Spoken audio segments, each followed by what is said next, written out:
This is MC Fireside Chats, a weekly show devoted to the outdoor hospitality industry, hosted by Brian Searl and Cara Csizmadia. You'll hear from special guests that focus on topics to help your business succeed, all backed by Modern Campground, the most innovative news source in the industry.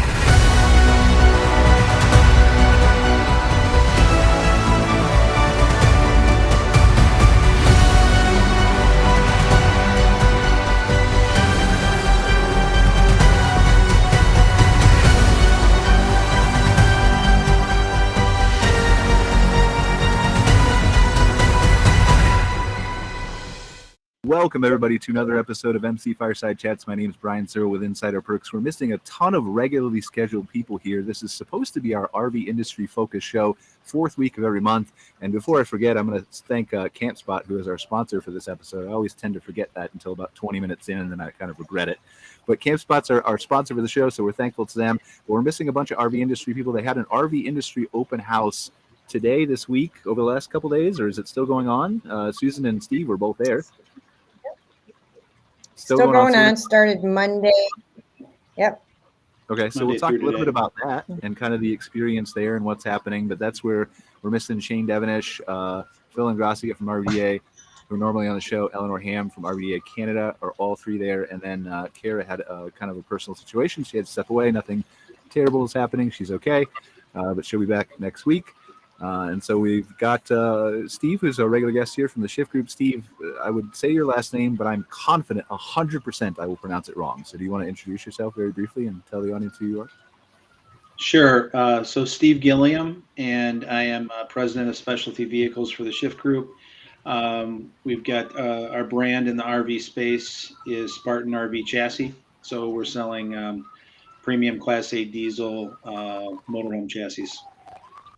And you made the Crain's Detroit list of the Fast 50 growing businesses, which is super impressive from what I understand. Yeah, as a company, we've really done a lot of things in this space and other spaces. We're very active in the last mile parcel delivery space as well, which has been growing pretty rapidly. But as a company, have been growing very rapidly over the past 2-3 years. So I definitely want to talk about, again, what makes Shyft Group kind of unique and different and how you guys made this list and where you kind of see the future going. So we're definitely going to devote time to that. I want to introduce very briefly Bobby Cornwell, who's a special guest on this show. He wasn't normally scheduled to be here, but he is the executive director of the Florida and Alabama RV Parks and Campgrounds. I always mix up which one comes which, Bobby, but did I get that right? Oh, man. Yeah, different Florida, Alabama RV Park and Campground Association, correct. Okay. Thanks, so Bobby is going to talk to us very briefly here in a few minutes just about how associations, obviously we all know Florida is going through a terrible time right now. Hurricane Ian is over the state right now, expected to kind of sit and park there for 24 hours. And so he's got some updates from some parks. And we really want to just kind of talk to the whole audience as a whole about associations and how being a member of them can be very useful to you in times of both good and bad, right? But especially maybe in bad, they come together, they create logistics, they can help lobby, they can send out communications and just support each other. And so Bobby's here to talk about that. And then we also have Mr. Scott Knepp from the Ivy Group, who's not been on our show before, but Scott manages through Ivy Group 4 different parks in the Florida area. And so just a little bit about how maybe he preps his parks in advance of a disaster like this or a potential disaster like this. And how he handles, guest requests and phone calls and things like that, and just how he reacts to those kinds of things. So we're excited to have Scott here as well. And we lost somebody here, but hopefully they'll be back. So let's start with Steve, Shyft Group, really quick. We lost Susan. Tell us, again, I admittedly am focused primarily on campgrounds and RV parks. It's just where my business is. I do marketing for lots of them, and I've been in the industry, that side of the industry, for 15 plus years. So I'm still getting myself very familiar with the RV industry side of things through Modern Campground and stuff like that. So I would love to just kind of tell us about Shyft Group, what you guys do, what makes you special, kind of give us your elevator pitch, but feel free to go longer. Okay. Sure. Shyft Group is a publicly traded company and about $1 billion in revenue. And we have a number of businesses, kind of diverse. we're divided really into two divisions: specialty vehicles and also into what we call fleet vehicles group.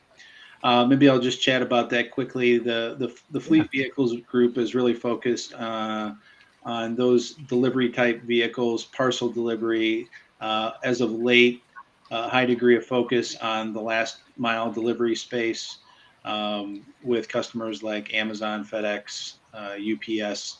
We actually build those vehicles for them, as well as do upfitting for shelves and interiors, things like that, for the vans, the pure vans that they're utilizing.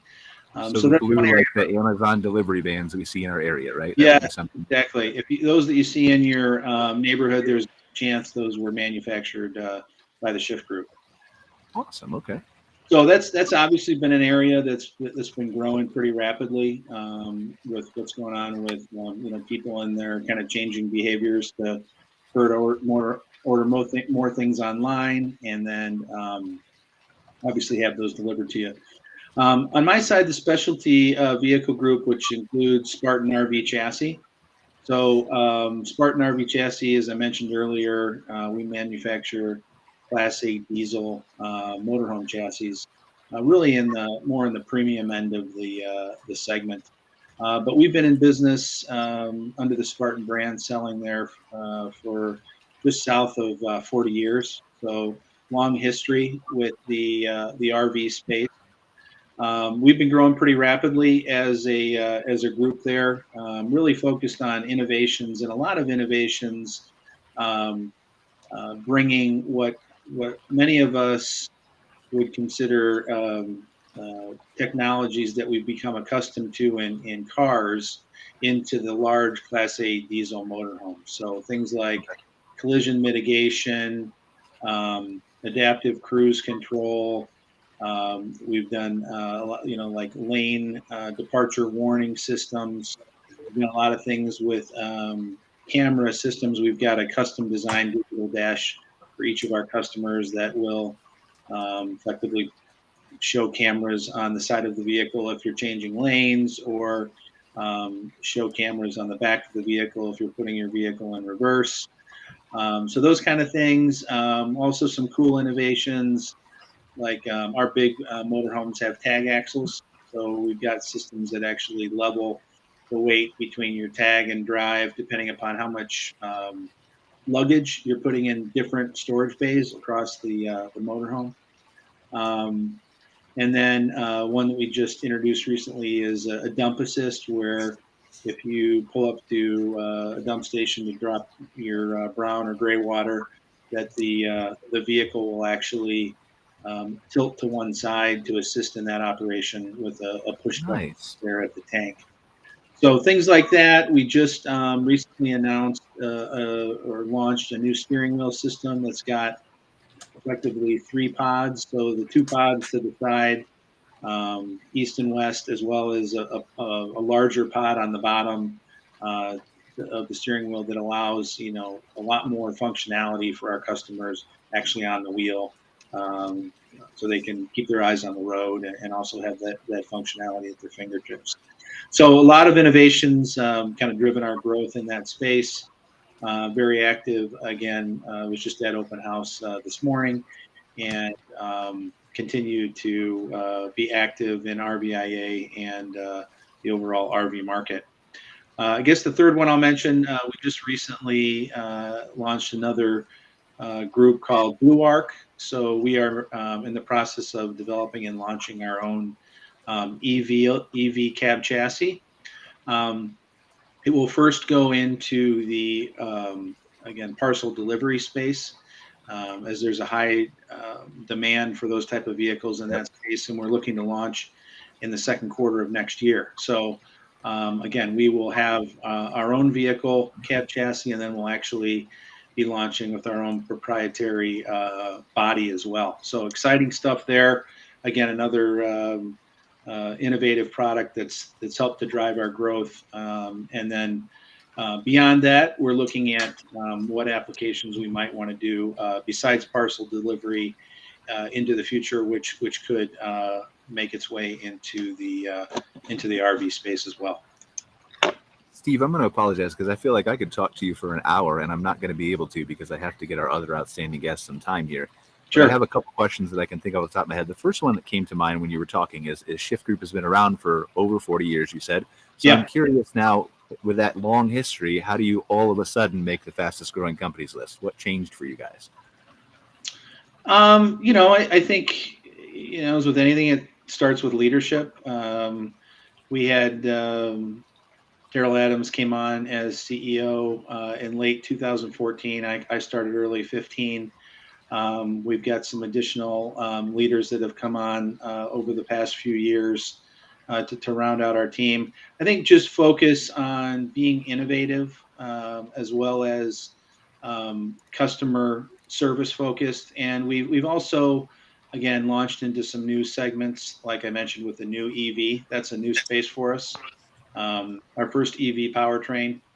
And then we've also, again, in my group, made some acquisitions. I didn't talk really about truck body, but we're very active in the truck body space with two primary brands, Royal, which is a steel truck body, and Duramag, which is a aluminum truck body.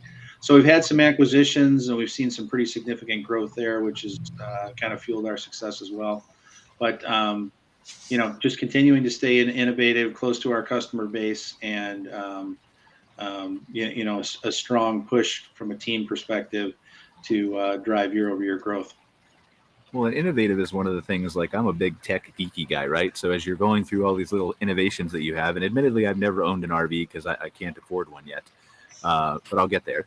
Well, I can't afford one with my other lifestyle choices. How about that? But yeah, I would love to talk to you about all these innovations. I feel like that's a really, as you already know, right, a game changer for some of the industry. So if I could put you on the spot and ask you this question, and I know you can't talk about future innovations being a publicly traded company, right? Or at least not as much as somebody who wasn't could. Right. Is there something that's in your vehicles now or something that you can talk about that just like one feature that really excites you above all the other ones?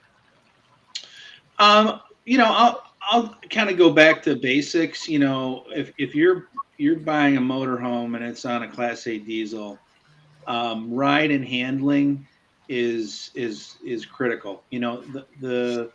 As much as we can make our customers get into a 55,000 pound GVW vehicle that's larger than most commercial trucks and make it drive like their Cadillac or Audi with the the comfort as well as the of the ride and handling, the maneuverability, that is core to us. And in fact, we just launched a brand new independent front suspension system this year that we believe is by far best in class and really adds to that, I'm going to say, level of confidence and comfort as a driver. So, I talked about some of the other technologies we've done, but, kind of back to the basics from a foundational perspective, having that best in class ride and handling is definitely critical. Yeah, I mean, you're not wrong, but from a consumer perspective who's bought other vehicles where suspensions are super important, right? I'm a Jeep guy, a Wrangler guy. Yeah. And so that suspension is super important when I'm doing those bumpy rides that I like to do. You need to start making suspensions for boats because I was on my girlfriend's boat, like that is bumpy going across those waves. We need to solve that problem. That's probably another $1 billion industry right there. I just have to drive a little slower. Well, I mean, that's true, but then what's the fun of that? So anyway, so my last question for you before we kind of move on, and obviously you're welcome to stay on the show, and we'd love to have your opinions and thoughts on some of the other things we're discussing, is kind of a speculation standpoint. And I know you said the EV group is not really your side of things, right? That you're going to, or are starting or going to start? Yeah, I mean, I'm part of the leadership team, but I am not directly involved with the day-to-day leadership of that business, correct? So I'm not asking you from a Shyft Group perspective because I know you can't comment specifically to that, but just in your opinion, how far do you think we are away from an EV chassis on an RV at scale? Like where consumers are buying more of these than gas? I don't think we're that far away from having one. The challenge really with an EV and an RV is just the application range and cost. So, RV for the most part drives a lot of steady state on the highway. So there's not a lot of regeneration and braking, which can be a little bit of a challenge. And the highest cost component of EVs is the batteries. So the heavier the vehicle is, the more batteries required, right? So I think you're probably going to start to see EVs showing themselves in the lighter categories, like like a B van, a smaller Class A, like what I was talking about, what we're doing for Parcel. If we were to convert one of those into a home, it would be a smaller Class A, like into Class 5, probably. And then, potentially some lighter Class Cs. But I do think we're years away from having the type of adoption where you'd actually see them from an overall share perspective displacing ICE chassis. I think it's going to be kind of a gradual growth over time. Okay. Well, thank you, sir. I really appreciate it. Again, please, I'd love for you to stay for the show and comment on anything else we have going on here. I'm sure I might randomly get back to you with a question, but I just wanted to get your time there going first. Okay. So I appreciate that. And then if we really want to, I guess, touch base briefly, and I know Bobby and Scott, I'm sorry, I'm just going to kind of kick you a few more minutes down the road. But just because we just talked to Steve and we want to involve Susan here. Susan's from the RV Women's Alliance. She's a regular guest on the show. Do you guys want to talk briefly about what this open house is that you guys went to and what you experienced there and what the benefit is to maybe the industry at a large to have this? Okay. Whoever wants to start, don't be shy. Sure.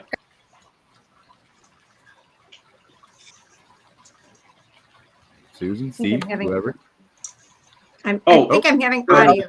Let Susan talk, so she hasn't talked, but then I'd be glad to jump in. I think you're just a little lag, Steve. So go ahead, Steve.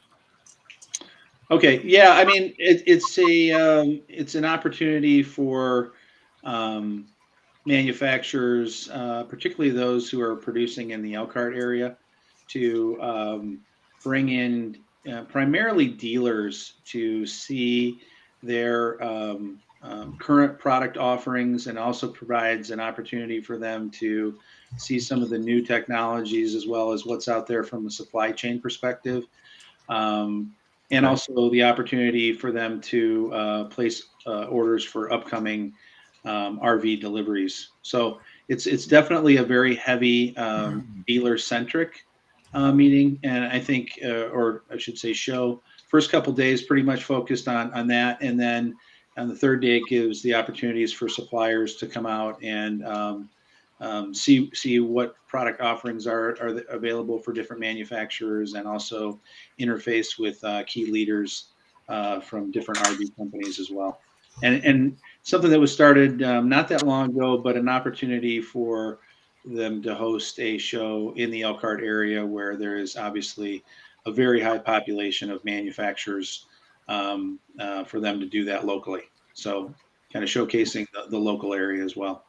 Would you say, if I really took it down and generically described it maybe in a sentence, that this is kind of the place where the manufacturers put themselves in touch with the dealers and kind of convince them that their rig or their technology or their supply chain part or whatever is what they should be carrying on their lots and selling in their stores? Yeah, that, as well as I think getting them, even more comfortable with the portfolio and new product offerings they have in their existing franchises that they carry.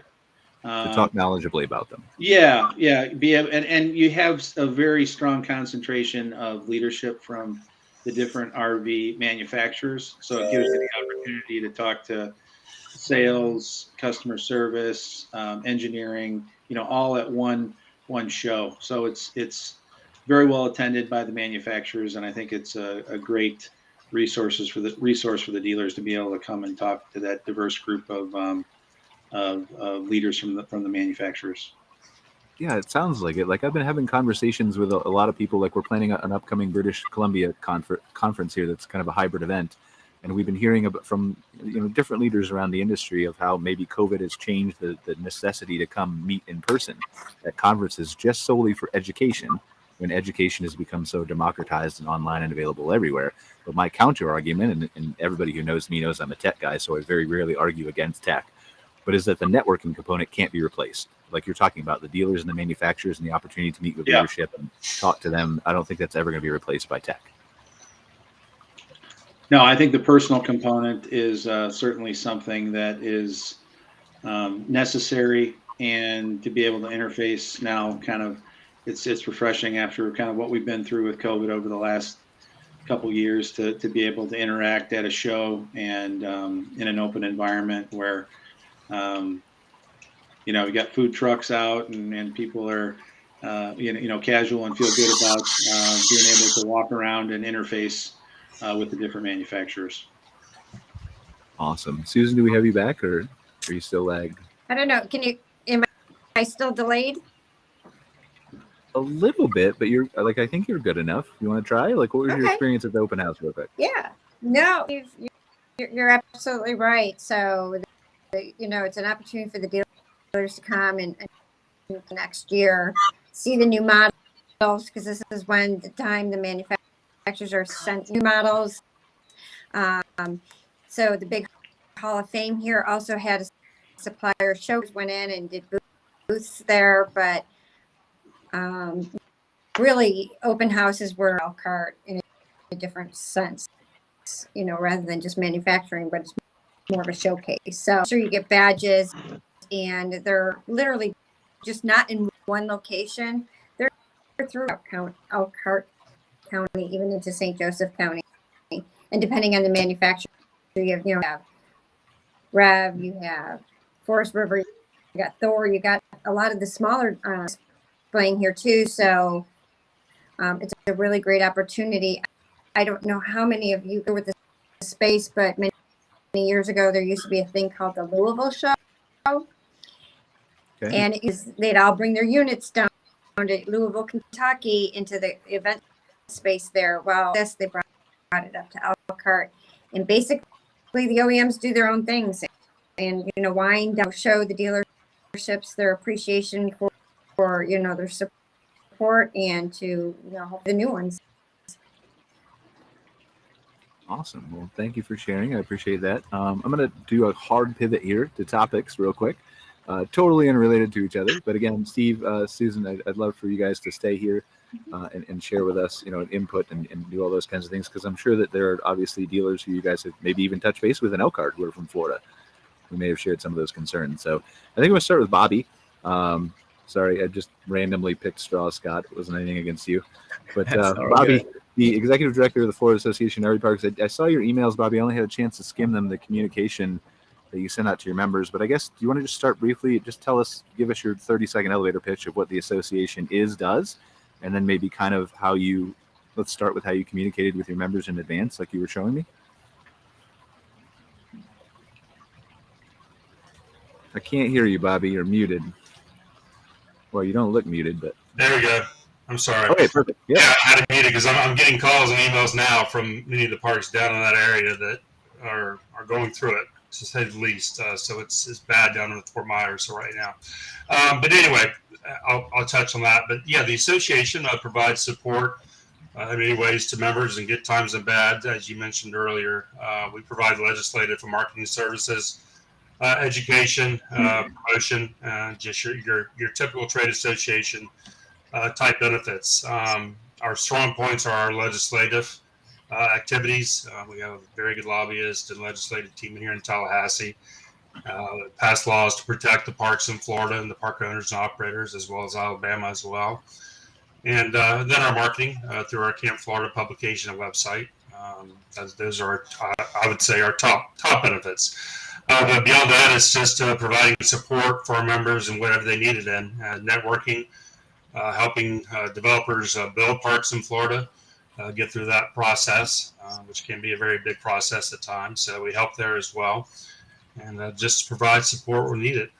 Speaking of legislatively, and it's going to be coming into place soon, unfortunately, we had a bill we passed about 4 years now ago that allows park owners and operators to rebuild their sites in their park as they were originally permitted. For instance, if a park was built 50 years ago, destroyed by a storm, and then they get a rebuild, many times in the past, the county wouldn't allow them to build to the original density, forcing the park to lose maybe half of their sites, which could result in millions and millions of dollars in income a year. So we have some important legislation passed allowing them to rebuild to their original density. So it looks like that's going to come into play now. Some of the reports I'm getting in Fort Myers is that a lot of parks are underwater already. So it's scary. Well, our thoughts are for sure with them. So I guess let's start here and say, like, you as an executive director, as Bobby, what goes through your mind when you turn on the TV and see a forecast of this thing that's coming toward you to a direct hit, not a skirt like Florida's used to? It's, yeah, where it's going to hit, hope that it hits in the best possible place if there is one, not in a high density area.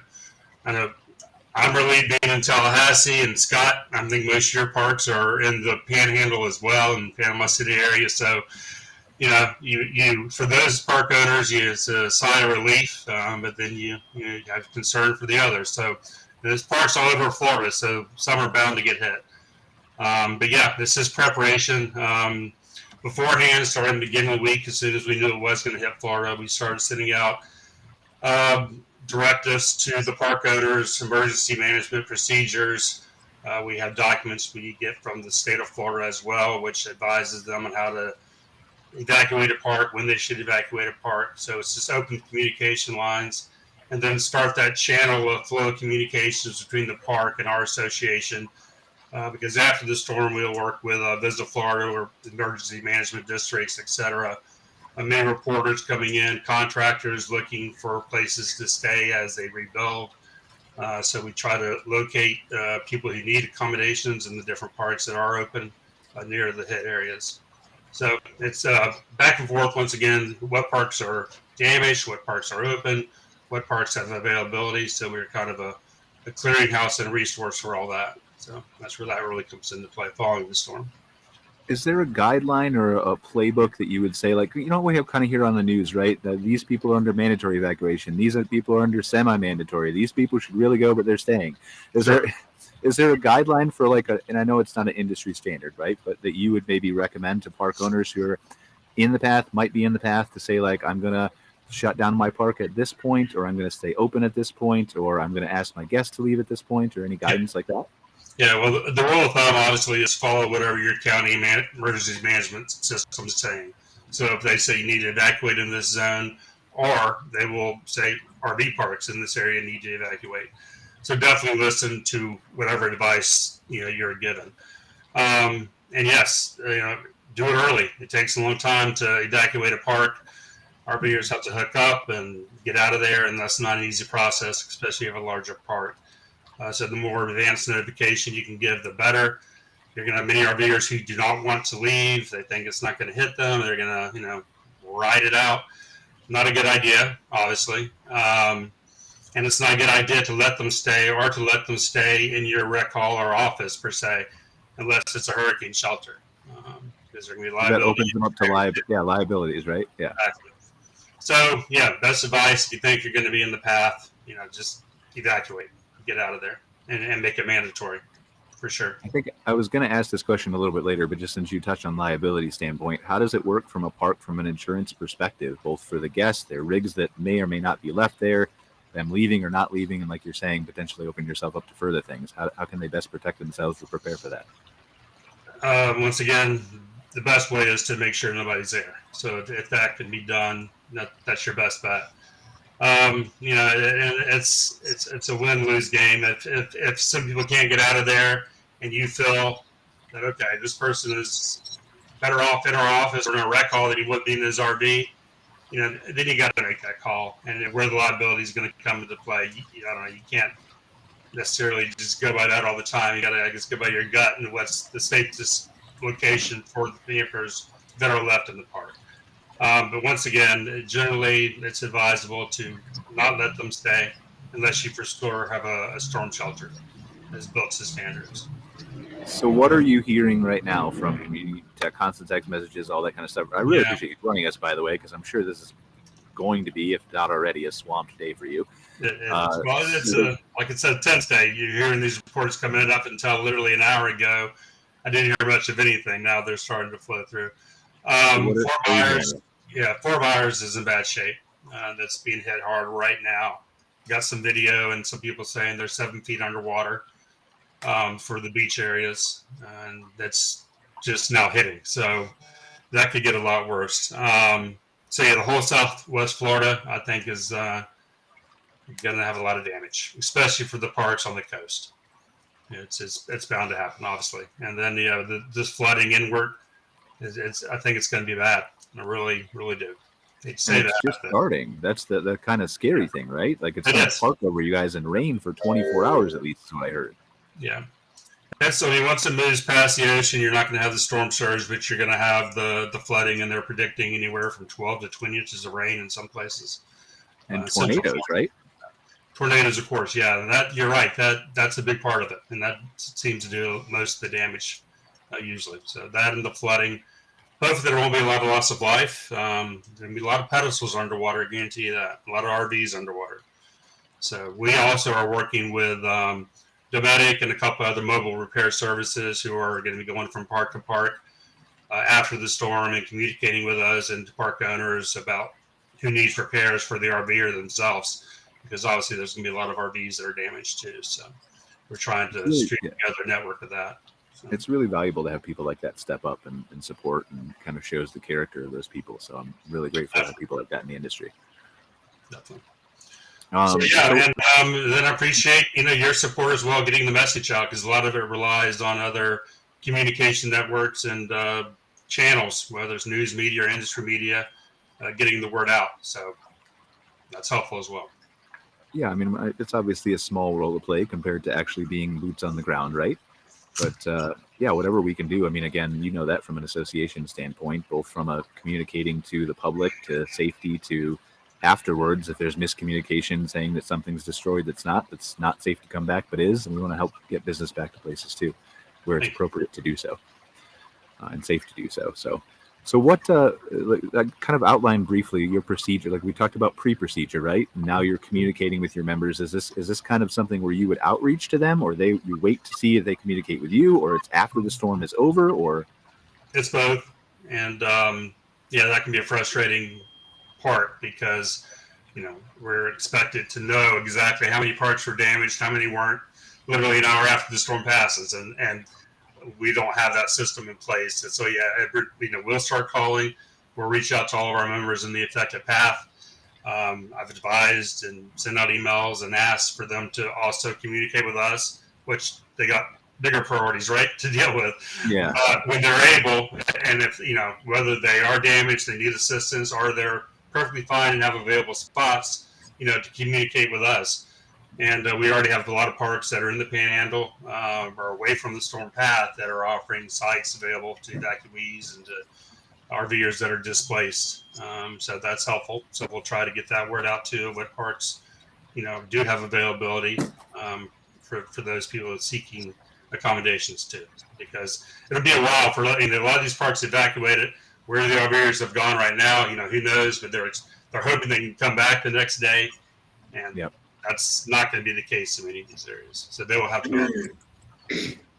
Yeah, it certainly doesn't sound like it in Fort Myers, especially at least. And who knows what's going to happen? I think it's been, I don't know how many years I was reading the other day it's been since it's been a direct hit. Because I lived in Florida for a couple of years, and it was always up the East Coast, up the West Coast, through the Panhandle into Georgia, right? It was never like a boom, all of Florida. The Panhandle is getting the most recently through Mexico Beach last time, about 4 years ago, if you can name all the storms. But it's been a while since the center of the state's been hit.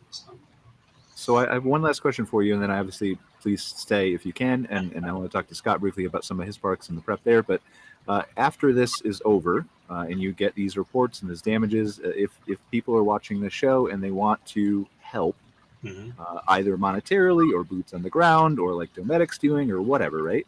What is the best way for them to do that? Contact us. You want to throw out a phone number or email? I can do that for the people that are listening. Absolutely. Yeah, go ahead. Yeah, sure. I mean, our phone number, 850-562-7151. That's the direct line to the association.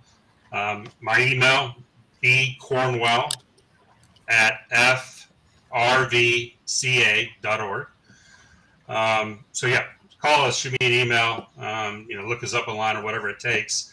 And as far as monetary assistance, we do have a disaster relief fund, so we can accept offers there. But mainly it's just communication at first, and then if you are a park owner or operator and you have space, or you need assistance, just let us know, and we'll connect the dots and bring people together that can help. So it's just the whole networking thing, and that's what we do best, is try to bring people together, and connect the right people to the resources they need. And you said and usually parks, it's not really a monetary need at first. It's power. That's the biggest thing, and that's something we can't control, unfortunately. But lack of power, lack of utilities and water, that's going to shut a park down real quickly. Fortunately, the rebuild can be pretty quick unless there's a lot of damage to the actual physical buildings. But that's what's fortunate with an RV park. Once the water resides and once power is back on, the utilities and pedestals are working, then you got your land back. So that's the main thing. The pools and all that. I'm sorry, you just said bcornwell@farvc.org, right? Correct. Okay, I'm just going to put that in the chat so everybody can see it, and then we'll just briefly show it on the screen here. So I didn't manage to get your phone number typed in, but if you do see the chat on the right side with a little R, you can type it. It'll go to all the social media channels so people can see it attached to the video if you want to put your number in there too. But really appreciate you being here, Bobby. I know, again, you and I have known each other for quite some time, and just super appreciative of everything that associations in general do. But especially, this help that you're giving now in bad times is obviously invaluable, and just really can't put it into words how important it is. So I appreciate it. Thank you, Brian. Scott, briefly, just to switch to you. So I'm curious, and you and I have talked about your parks, not necessarily about hurricanes, but as you're kind of going through this from an operator standpoint, right? You've got 4 parks, and as we've talked about, or Bobby mentioned, 3 of them are kind of in the Panhandle. I know one is over in St. Augustine, but still not kind of that direct, at least not yet. It's going to be impacted by the rainfall at some point. So how do you, as an operator, regardless of where the path is going, kind of communicate to your parks, say, this is what we should do, this is our plan, this is how we're going to communicate? Is there a kind of a battle plan or whatever in place? Or I like that, a battle plan. And that's the tough thing about hurricanes, is especially in contrast with other natural disasters, right? Is you get a fair amount of heads up and warning in terms of the direction that it's heading, but it is constantly shifting. So it really is, when it comes to communication, it's communicating often, and it's making sure that we are remembering all of our stakeholders, because the instinct is to take care of the guests, but we also need to remember that we have ownership groups that are very invested in their properties who need regular updates of what's happening. The most impactful thing that we can do is be communicating with the leaders on the property and making sure that they have that battle plan. And to a certain degree, you can have a battle plan that is, here is the process, and ideally you take that off the shelf and you tailor it to the specific situation. And that's what we've done with our parks, is really focus on communicating often and early. And a part of that communication is making sure that we're prepared for when communication changes, right? Because as this goes on, power goes out, phone lines go out. So it's making sure that we have emergency contact information. It's making sure that our guests have a phone number to call. It's making sure that we are working with you, Brian, to get things posted on our website, on social media, so that there's a lot of touch points and there's a lot of stakeholders. So it's making sure that we're constantly identifying those touch points and those stakeholders and providing the regular updates, because there's regular changes that we need to convey to everyone. So I kind of want to walk through this just like we did Bobby, right? Step by step, and acknowledging that the owners and stakeholders, I certainly want to talk about that, but I think that's probably a little bit less important to me and the public than the people who are on right now. Obviously, it's huge. It's important, right?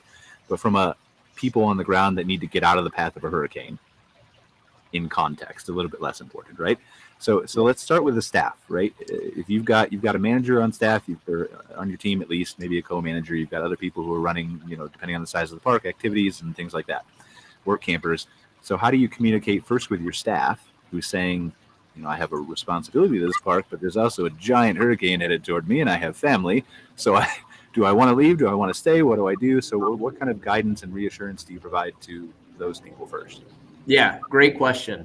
Our primary communication early on is to ask them to be plugged into their local ordinances, because they're the ones who are getting those local alerts, who have the relationships with their county and city officials.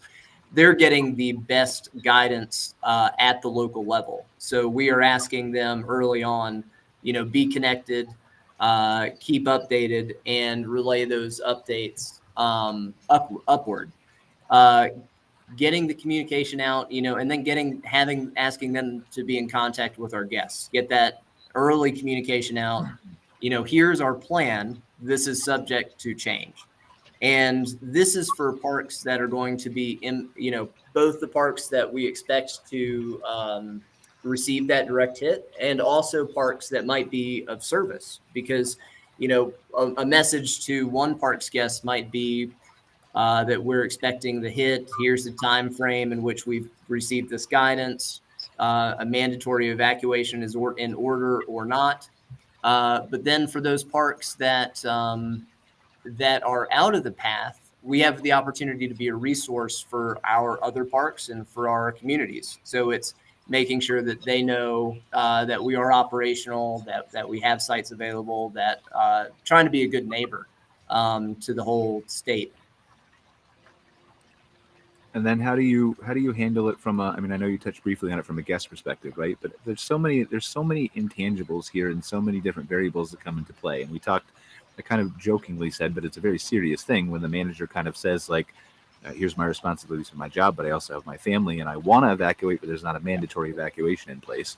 So same kind of things with the guests. Like, is there a plan in place to say, like, at this cutoff time, even if there's not a mandatory evacuation and we feel like it's the best move, that we suggest you leave or we make you leave, even though it's not mandatory, but we as a private property do?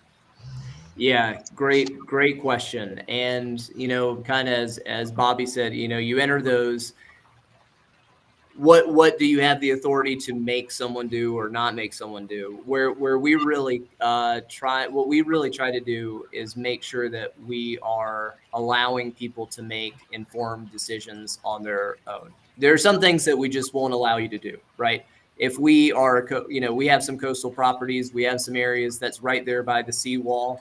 If that's the case, we need you to move your RV. We need you to find another spot. We need you to secure everything. There are certain things that we also ask, just in terms of make sure you've got your fresh water tank filled, make sure your lines are secure, make sure your site is clean.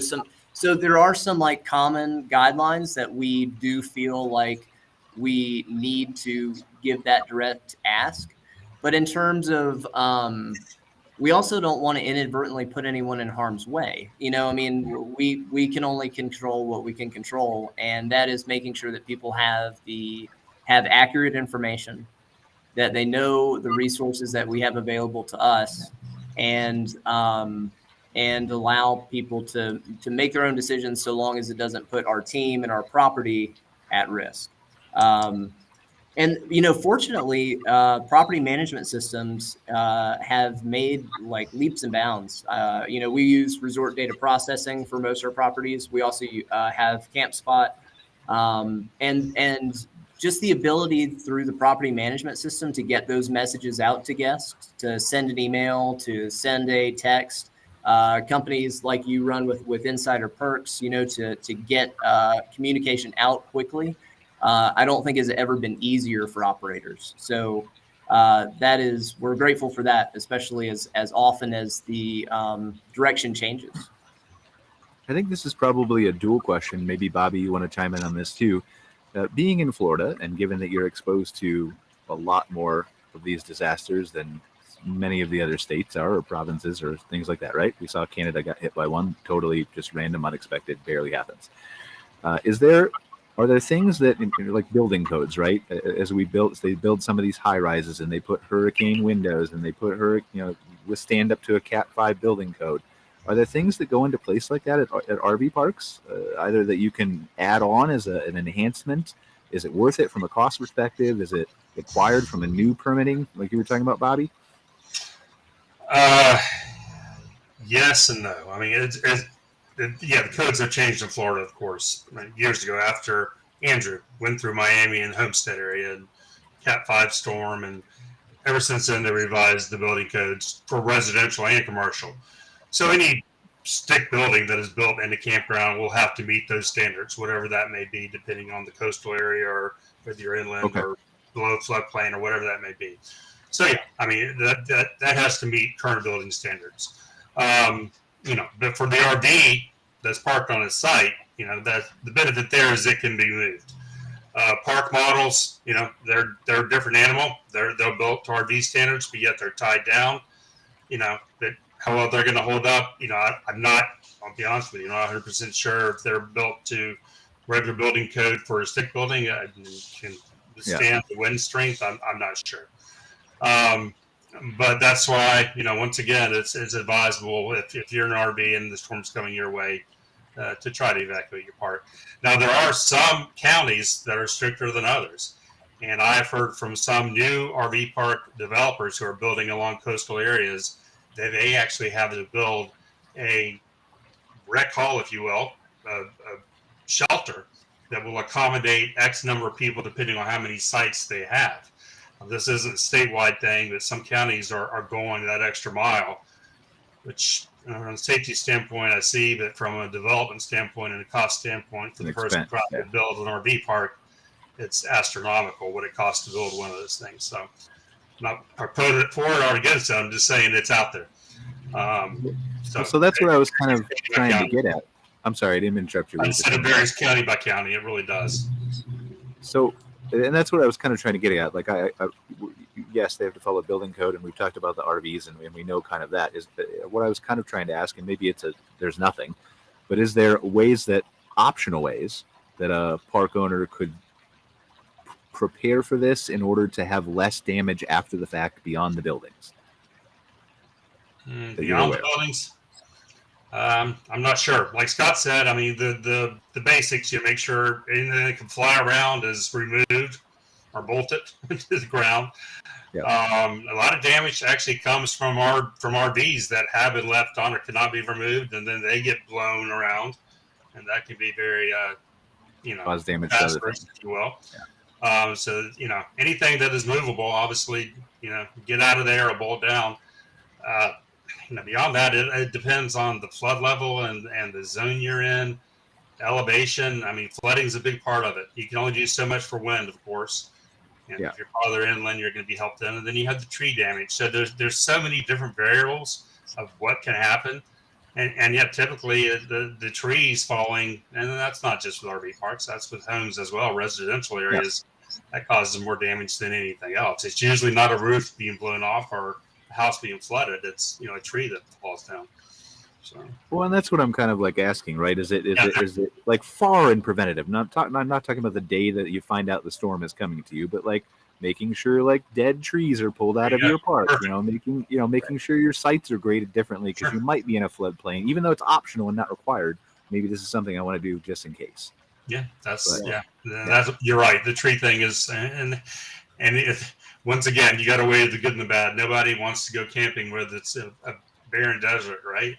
But the trees, they can be hazardous, and that's the same with a home too. I mean, they offer the shade that everybody wants, the privacy everybody wants, but they can cause a lot of damage too. So, good and bad. Another thing that we do at our parks is to really elevate everything that we can, records, anything that we can get off the floor and as high as you can get it in case that there is that flooding. Do what you can to prepare for perishables. A lot of parks have a store or, they might even have a food and beverage option, a restaurant option. Be prepared for power outages and try to, have ice chests and what you can to kind of mitigate the amount of loss that you get. Yeah.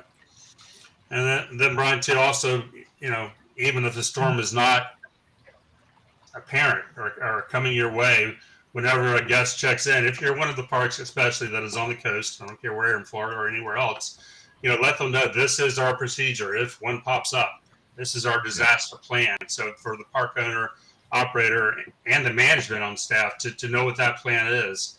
And if you have something available, hand out, checklist for all the RVers, what they need to do. Give that out in advance. So the more they're prepared and know what to expect, easier it's going to be whenever it comes around. Yeah. One of the things to that point, one of the things that we've noticed is people love being a part of the solution, and it's unfortunate, but one of the silver linings that you get in a natural disaster is that there is that camaraderie and that sense of community. We all go through this together, and it's those moments that, you recognize the importance of Bobby's role and an association's role. And it's a time that individuals really want to pitch in and be a part of the solution. And we see that both with our guests and with our team members. I mean, you're absolutely right. We have managers who are in that spot where they say, I've got families and I'm looking out for my safety and security, but the park means there's that sense of obligation that people want to be a part of taking care of what they have. And the other piece is it's a time that the community really rallies together. And, just as a good example, our park in St. Augustine that we have one ownership group that has the RV park with us, and they have a hotel with a different management company, and us and the hotel are working in concert with each other. And it's just a good opportunity to look out for everybody in the area and really be at service for, this is a time that competitors really become friends, and we've got options to look out for each other. Yeah, for sure. That's something that is awesome to see as they come together. And I wish more people would come to associations before they need lobbying help or a hurricane is headed their way. Some do, but we need everybody to be a member, Bobby. How do we make that happen? Without sending a hurricane at them, how do we make that happen? Get the word out. That's it. It's all in the promotion and marketing and just getting the word out. But yeah, Scott brought a great point up, and the parks really do help each other. We've seen it time and time again, and I guess it's cliche because everybody says it, but our industry is fantastic, and it's so close knit and grouped, and we can relate to each other. And they do come out. Other parks will come out and help the parks that are in need. Provide sites for anybody who needs it locally, and just offer that extra helping hand. So, and the support. So it's a shame it happens, but it's good that we all work together. It really is. I think I would like to, and this is kind of a regret maybe that I have, but maybe I hope there's not a next time, but we all know Florida's Florida and hurricanes are hurricanes. So maybe we could work together with you, Bobby, where we can create some kind of a form process where we can have an article running on Modern Campground, like a constantly updated special thing that says these parks are available to evacuees, these parks are open, these parks are safe, these parks have open sites, those kinds of things. It would be a little bit of maintenance, but I think with our team and maybe working with you guys, that might be an avenue that we could help some people. I would love it. And yeah, I talked to you behind the scenes on this one off the air, Brian, but yeah, you're the tech guy, right? And we don't have we have a fantastic Facebook group, and we'll post stuff on that. But yeah, I wish we had a live mechanism where people could post these things and just be storm related and give the information you're talking about. So yeah, let's figure that one out. Well, for sure, we'll figure it out, and we'll figure out a way for Insider Perks or Modern Campground to sponsor it too, and make sure that it's available, because that's important. That's awesome. That's the way we can get that. It'd be a great resource. Definitely. Okay, so we've talked about this unfortunate. We have any other updates? Any other updates that you've gotten, Bobby, from Florida? Or no, I sent you a video. I wish you could post it or play it here. You sent me a video in the email? You probably can't. I might be able to. Is it in my email? What's that? No, I just sent it to your on your message. Via message. I can send it an email. But anyway, yeah, if you'd like, I can send you some stuff and whether you play it now or post it later. It's not pretty. It's not pretty. It's showing a message. Flooding and being down the street. If you Where go to did the you send me the message? Weather I'm Channel. trying to find it. Sorry. Oh, that's okay. Yeah, there's one on your phone. I just sent it to your phone. Oh, okay. Storm surge Go ahead. coming up through Tampa Bay pretty bad if you watch the live cameras. And some of them already have gone down because it's just that bad. Sorry, I'm just looking through your The video. last to time see if there I can was a see direct hit to Tampa was I'm sorry, you're breaking up a little bit still, Susan. I don't know what it just doesn't like you, Susan, and everybody else likes you. It's just technology doesn't for whatever reason. If you can send it, yeah, is it a YouTube link, Robbie, or? No, this is a personal video from a park owner showing it looks like an RV, but it could be a. wow. Can't see it.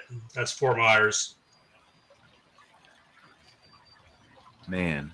Oh, look at that I'm not flooding. sure exactly where, but anyway, I got more of these than I would like. So anyway, yeah, not pretty, but I'm sure this is on the national news as well. Well, we will see it. Really unfortunate. And again, our thoughts and prayers are with everybody down there, and you know the usual. It would be we definitely nice to do some kind of relief fund for camp. Well, when I think these Bobby things said happen, they to have that. put it out. Yeah, I think to get it out. Well, we have a disaster relief fund that it's small dollars. I mean, so it's any little bit will help, but we rarely get a park that requests financial assistance, and what we could give them as an association is not what they would need to rebuild. I mean, like I said, and sometimes every little bit helps, but the park owners that are really going to be needing funds, or they're going to be needing hundreds of thousands of dollars, far more than an association can provide. But it's connecting them with the resources of, whether it's government relief or small business loans.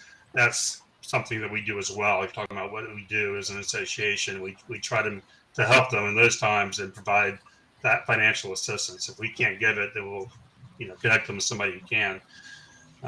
So that's a big part of it. And then through legislation, just allowing them to rebuild quickly without any roadblocks or bureaucracy, that kind of stuff. So working with local government to assist in any way we can with that too. So it's important.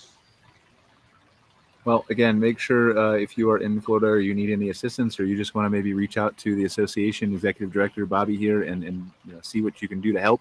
His email address is on the screen there. I know you want to give out your phone number one more time, Bobby. Brian, what you got there, that works, but I just, in our private chat here, I got the correct one. Oh, I'm sorry. I will copy and paste that and put that on here too. Yeah, I got the phone as well. So there's the correct email, and then I'm putting the email or the phone number in the chat as well. And that'll go out to all those. So there's Bobby's email address if you guys want to reach out, see if you can help or communicate. And then here's Bobby's phone number too. You know what? I probably let me go ahead and it's the weekend, right? And let me give my cell number. I don't mind doing it. It's on my business cards and everywhere else. So boy, this is going to live on the internet forever, Bobby. Are you sure you want to do this? It's out there. It's on the website, right? Once it's out there, you can never take it back. Yeah, it's already out there for years and years. So there we go. Here's Mr. Bobby's graciously provided cell phone number. Call me anytime as well. So, but yeah, any last thoughts, final thoughts about? I know we lost our other guest. Sorry, I had a stutter there, brain fart. Is it Steve? I talked to too many people, and I'm old. Oh my goodness. But he had to jump off. But thank you so much, Susan, for joining us. We hope, sorry you had your audio issues again. Hopefully we can try to fix that. Are you on your phone or your desktop? Or I'm on my phone this time because my desktop our internet went down again. Figure it out. We'll get in touch with you before next show, and maybe we can jump on a private session and see if we can make it work. Yeah. Because we really want your valuable contribution to this. So thank you, Scott, from RVer Group, again, for joining us, talking about your parks preparedness. My pleasure. Thanks for having me. Yeah, I think a lot of people just don't, obviously in Florida, they think about them more. But with the wildfires in California and British Columbia and other places and tornadoes, there's all kinds of ways that this information is super valuable to people. So I appreciate you being here. And as always, Bobby, Executive Director of the Florida Association, we'll have to have you on sometime to talk about happier things, Bobby. There you go. Thank you. Can I come on for happier things too? Yeah, you can come on for happier things. Awesome. Do you have any suggestions on what happier things you like to talk about, or I'm gonna put you on the spot? Oh my gosh, let's talk about guest satisfaction. Let's talk about team member memories. Let's talk about all types of fun things. How great we're doing here in Florida. How the business is, and there you go. Record breaking news there. All right. Yep. Well, we will get you guys back on the show then, and we will talk about both of those things and certainly some more. So really appreciate everybody being here again. Next week, I think, is our open discussion show. So join us for that. We've got some regular guests appearing. I will be hopefully on the show from the glamping show, doing it live. And if not, Cara will be here hosting it for you guys as well. So super appreciative for everybody for being here, and we will see you next week. And thanks again to our sponsor, CampSpot, for sponsoring the show. Take care, guys. Great. Thanks, everybody. Thanks, Brian. Thanks for watching this episode of MC Fireside Chats, hosted by Brian Searl and Cara Csizmadia. Have a suggestion for a future show or want to see your campground or company as part of an episode? Email us at hello@moderncampground.com. Join us next week for another episode. And don't miss the latest outdoor hospitality news and commentary from around the world at moderncampground.com.